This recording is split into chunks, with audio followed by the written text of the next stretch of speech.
Masih sakti, polisi tak berani tahan Mimin, perannya terungkap dalam kronologi versi Dano.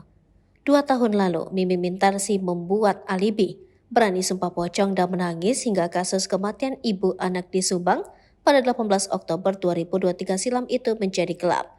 Kini meski dalam kronologi lengkap versi Muhammad Ramdhanu alias Danu, salah satu dari keempat tersangka yang menjadi saksi kunci menjelaskan peran Mimin dalam kasus kematian Tuti Soehartini dan Amelia Mustika Ratu.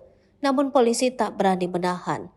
Melansir dari Tribun Jabar, di Treskrimum Polda Jabar, Kombes Surawan mengatakan Mimin tak ditahan atas pertimbangan subjektif dari penyidik.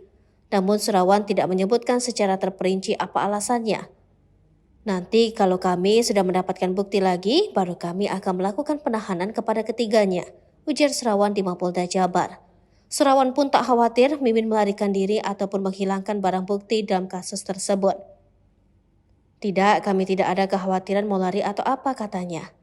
Berikut kronologi lengkap versi Danu sebagaimana dijelaskan pengacaranya Ahmad Taufan, dilengkapi dengan keterangan dari kepolisian tentang peran Yosep bersama Mimin Mintarsi beserta kedua anaknya Arigi dan Abi dalam kasus Subang 18 Agustus 2021 silam.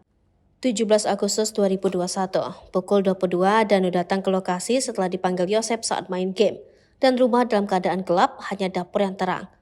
18 Agustus 2021, pukul 00 sampai 1, Danu melihat Arigi dan Abi, dua putra Mimin Mintarsi, istri kedua Yosep datang ke lokasi.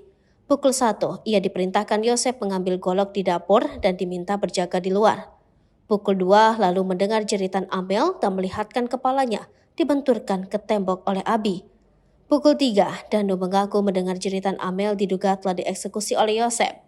Pukul 4, keponakan Tuti ini sempat masuk dan melihat jasad Tuti sudah tergeletak diduga sudah meninggal. Pukul 4.30, dia sempat melihat Mimin datang dan masuk ke depan, diduga membersihkan mayat korban untuk hilangkan jejak. Hal ini dijelaskan oleh kuasa hukum Danu lainnya, Ahid Syahroni, namun belum ada keterangan jelas dari kepolisian. Pukul 5, Danu diminta Yosep membantu Abi dan Arigi membawa dua jasad korban ke dalam Alphard. Pukul 5.30, Danu pamit pulang, namun dia sempat melihat Yosep menyalakan mobil Alphard, sementara Danu memilih pulang. Namun semua keterangan ini dibantah Mimin saat kejadian dia mengaku ketiduran di rumah ketika menonton sinetron. Ia membangunkan Yosep untuk salat subuh lalu kembali tertidur. Sementara itu Yosep pamit lalu menuju ke tukang surabi dan langsung ke rumah Tuti untuk mengambil stick golf.